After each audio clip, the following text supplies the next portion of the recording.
Hi guys, today I'm going to be reviewing the Cintiq Companion 2, and just a word, this review is going to be from mostly a student perspective because I'm an art student. So if you're a professional, I might not be able to touch upon some of the things you'd be looking for in this product. But if you're an artist, this review might be good for you, especially if you're looking into buying this but you're not sure if it's a good investment. Because these tablets tend to be a bit pricey and you want to make sure that you get the best value for your money. And the Cintiq Companion 2 is the newest addition to the Wacom Cintiq line, and it's the successor to the first companion models. Now, the first companion models came in a Windows version that could be a standalone, but you couldn't connect it to the computer. And it also came with the Android version, which you could connect to the computer like a regular Cintiq, but it only ran on Android, so you couldn't run your Photoshop or other Windows applications. So Wacom took the best of these two products and put them together into the Cintiq Companion 2. And what's nice about the line is that there are different specs at different price points, so you're not limited to one price. So if you want something that has lower specs and you just want to connect it to the computer a lot, you don't really use it for portable use much, you can. So this specs, this is as big as a 13 HD, I presume, and has a high resolution. It's 2560 by 1440 pixels, and it has 2048 levels of pressure sensitivity. It also comes with a Kensington security slot in case you need your files to be really secure, and all of the models come with Windows 8.1 Pro. Now, for me, I got the i7 model with 16 gigs of RAM and 512 gigs of internal storage because I didn't really have a powerful laptop, and I mostly plan to use this not connected to the system. So this is the tablet, and then this is the stand, which people love or hate, but we'll go over that later. And this is the bag. The bag is simple, it's just a zipper pouch, and then there's a slot here for the pen and maybe for a Bluetooth keyboard. And then here's the pen. It comes in this case, and there are also 9 extra nibs and the nib extractor. If you look at the pen close up, there are 2 shortcut keys and an eraser, which is usual for Wacom pens, but it's still really nice. It works well. And here you have the adapter, and then a couple of other extra cables, which I think are for different outlets depending on the voltage, and the driver and the manual. So let's take a look at the tablet and at the stand for a bit. This is the tablet, and it comes with 10 express keys and then 1 Windows home button, which you can program to a variety of shortcuts so you could work more easy. And then there's also speakers and a camera. Now, the camera is usually the top, but I'm left-handed, so I rotate it so I could use it at the bottom. So I could use the express keys to the right, so it's kind of awkward for lefties, but if you don't really plan to use the camera while working, it's okay. And there are a variety of ports at the side, like a USB port, and there's even an SD card port, so you could edit videos if you wanted to. It's really nice. And this is the stand, and how it works is that there are 2 slots at the back of the device, and the bottom slot is for one of the tabs, which keeps the stand in place. And then there are 3 levels depending on what height you want, depending on how inclined you want the tablet to be. So if you want something just really low, almost flat with a little bit of angle, you could use this setting. As you can see, it's almost flat, but it provides just enough tilt so you're not straining your neck too much.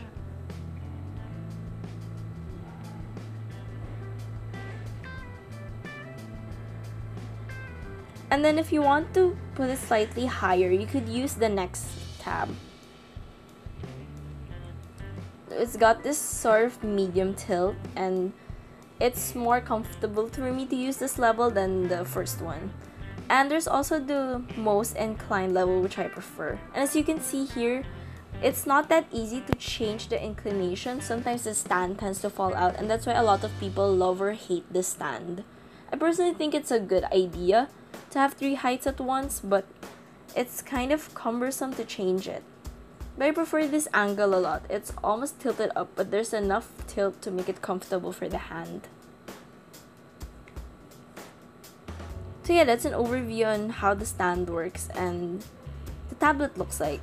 And as you can see here, I'm using tablet as a standalone, making a couple of marks, and it's kind of fluid. There's just a bit of parallax, like the cursor and what you see and where the pen radius doesn't match. And as you can see here, I'm connected to my laptop. It connects via USB and HDMI. You have to plug both, but it works well. But for some reason, I can't get the tablet to flip when I'm connected to the computer for left-handed mode. And I'm going to do a short demo on Cintiq, and I'm starting out here with a view on how I work on the Cintiq. Now, when working, I recommend you turn the touch off.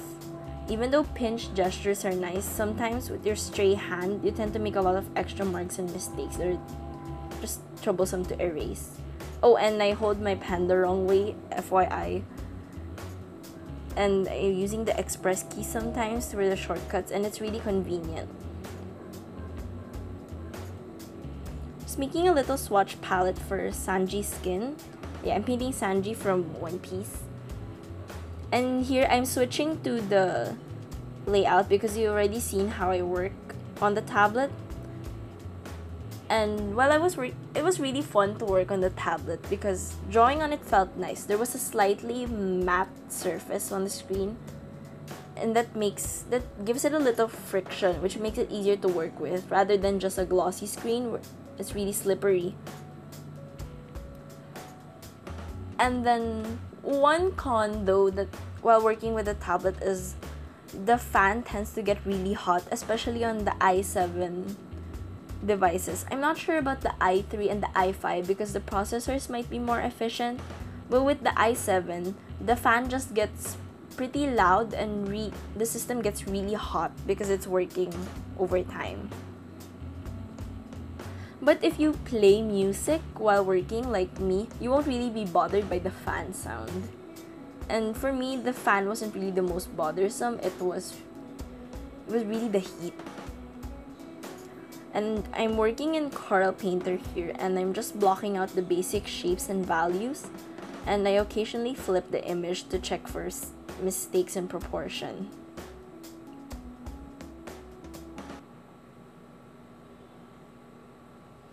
I prefer to use the oil brushes just to give it a more painterly look, but still opaque. Still learning how to use Painter though. And I wanted the color palette to be a bit warm but desaturated, so there's a bit of yellows, and then for his coat, it's black but I used a more of a brown color. As you can see here, I was having problems with the straight line tool, and that was because I didn't turn the touch off. So my hand kind of hit the shortcuts or something.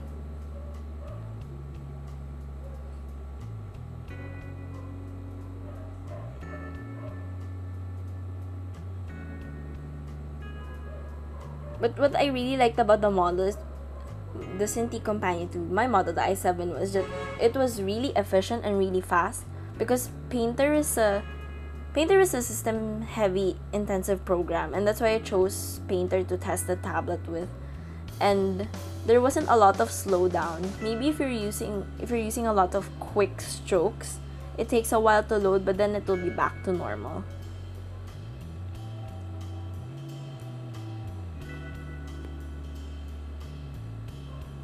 Here I'm just refining some of the detail in his skin, and I'm starting to block in his eye.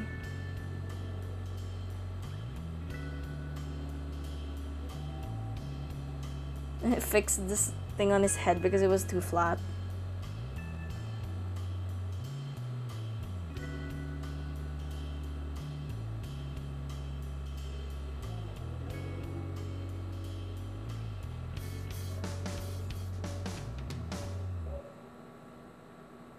And then I just darkened up the background to give it a little bit more contrast and drama. I'm fixing the eye.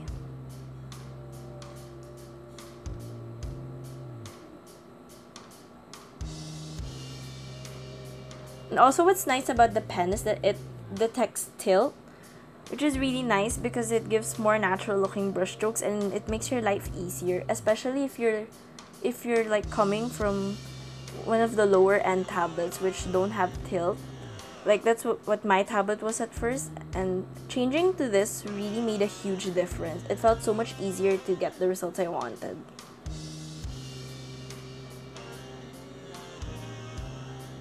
And then I'm using some of the particle brushes which are new in Painter 2015, although there's only 2016, but whatever.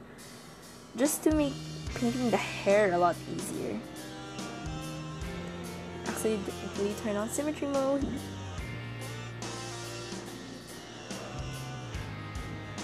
And then here's where the tilt is really handy. There's particle brushes for making smoke, and when you have that tilt, it's really easy to make flowing smoke, which has a lot of direction.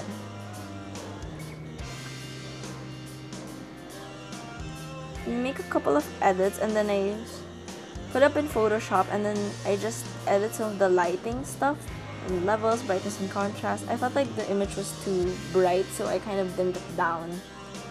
So yeah, that's how my experience was working with this Cintiq, and I think if you're a student, it is a good buy, but you might want to consider some of the lower end specs if you don't really travel with it a lot, or if you have a powerful workstation anyway and you don't plan to use remotely. Yeah, but it's a really good buy. The only con that I think is really big is the abysmal battery life. I could only get a maximum of 5 hours on battery, and that was if I wasn't connected to the internet. But yeah, that's been my review of the Cintiq Companion. It's still a really good product, and I recommend you go check it out. So if you like this video, show some love to the thumbs up down below, and subscribe to my channel. I do weekly art videos. Thanks for watching!